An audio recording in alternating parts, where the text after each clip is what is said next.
Welcome back, traders. In this video, we're going to be going over imbalance. This is very important for people who trade supply and demand, fair value gaps, but also it's really important to understand because this is how market flow continues. Okay. So my goal is to help you guys understand it. I don't want to make it too complicated because again, I want to go based off of what I use in the markets. And yes, as I do use imbalance, a majority of my entries and me getting into the markets is just based off of liquidity and market structure, right? These things that I'm talking about are really just add-ons to give you extra confirmation to get into the market realistically. When you see the word imbalance, guys, I want you guys to think of price not at an equilibrium. So I want you guys to imagine this, okay? On one side of the market, usually going to be on the left side, you have structure being presented like this, okay? In this case, we can say we are pushing up like this, right? We're creating beautiful structure. This is just beautiful. But then what you notice is maybe on this side, guys, we have a bunch of gaps in between these price actions. There's nothing really happening on this side of the market, right? And so on the right side, what you'll notice a lot of the times is there's nothing here. And this is also called IMB, aka imbalance, right? The reason why this is called imbalance is because there's no price action on the right side of the market. And that's exactly how I like to define it. Imbalance means that there's no price action on the right side of the market. And you guys know in order for the markets to continue, going in the direction it wants to go, price needs to come back down to correct, to create some type of structure.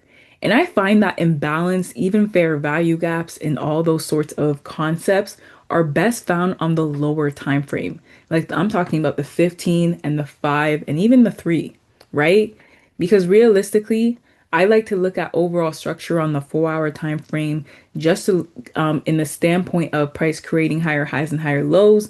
Previous highs get tested to create a higher low, and then lows get tested to create a lower high from that standpoint.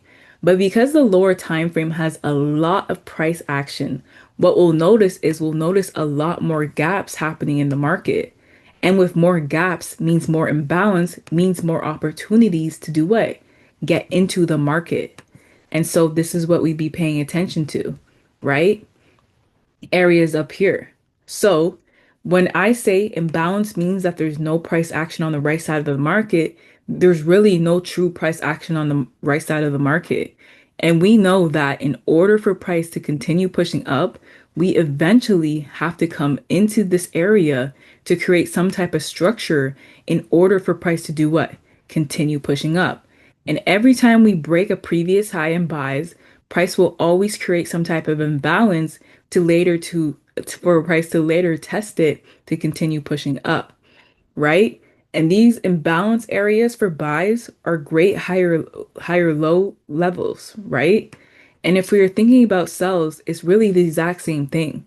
We're going to have price creating sell structure, lower lows and lower highs. And on the right side of the market, we're going to lack price action. We're going to lack areas where there's actual price. And this causes what? An imbalance. And when we have an imbalance here like this, there's no price action. If there's no price action here, market can't continue flowing. Price has to eventually correct to retrace in the area of imbalance where there's no price action on the right side of the market to then allow price to continue pushing down, right? And again, this is really best done on the lower time frame, which is why a lot of supply and demand traders, they usually stick to one major time frame. Yes, they might have sometimes you might see them have, a top-down analysis, but I see majority of supply and demand traders, they trade on a specific time frame and they get their entries really on the lower time frame majority of the time because this happens a lot. Imbalance happens a lot on the lower time frame, especially like the 5 minute. And so if you know that there's an imbalance in an area, you can anticipate that price is going to have to come and correct to continue pushing down, or a price has to come and correct to continue pushing up, right? So the term imbalance means, guys, if you want to keep it simple, is price is no price action. And price action is just basically saying, in this case, no candlesticks, no price action on the right, RT means right, side of the markets. Okay. And so if we were going to look at a bullish example, this is exactly how it would look. Okay. So I want you guys to think about looking on the 5 minute time frame or even the 15-minute time frame when you're finding imbalance. Because remember, it's really similar to supply and demand. And again, I don't want to go into depth of things that I don't use too often because at the end of the day, I want you guys to have it as simple as how I go about the markets. So we create some type of structure here and we clearly created some type of support here. Okay.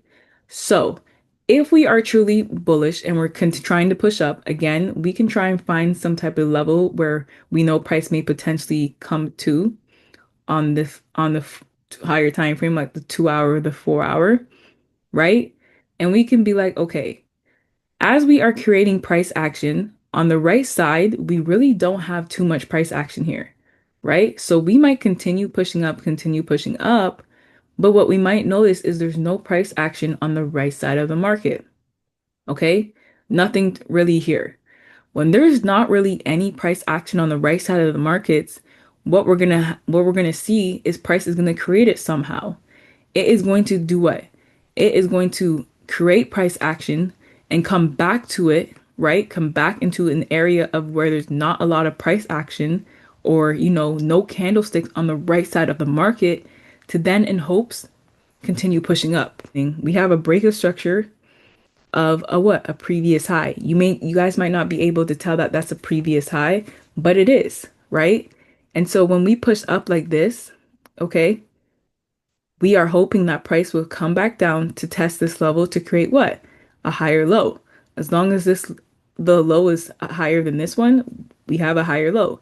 And then target will be until these highs here, right? You can get your targets from the higher time frame or even the lower time frame based off of structure. All right. So we're gonna look at this TP here, stop loss here, and we're gonna be like this. So we would be waiting for price to fill the imbalance, right? Then we're hoping that price is going to continue, creating bullish structure. So breaking highs and then respecting lows to then hit our target up above. And this is exactly how supply and demand traders get their entries and, get their setups. They anticipate, okay, we have this strong move here. Okay, we have multiple candles reacting here. But we had no price action on this side of the markets. We need price action on the right side in order for market structure or market flow to continue. We have areas where price needs to come back down in order to continue pushing up. And that is all, that's just what structure is. Okay. So if I was going to do another bullish example, we'd be looking at a form where price is at support. So let's just say we have this support zone here. All right, you see how we have these strong moves happening, but do you guys also know how there's nothing happening really up in this area of far as price action, right? Not really until this candle here, right? Nothing really major happening. And if I was to make, right? So all in this area, okay, we have, price creating beautiful bullish structure. But we don't have that much price action here. So this is called what? An imbalance, right? IMB. So because there's no price action on the right side of the markets, what are we going to notice price? What are we going to notice? Price is most likely going to try and come down here, right? It's going to try and take what?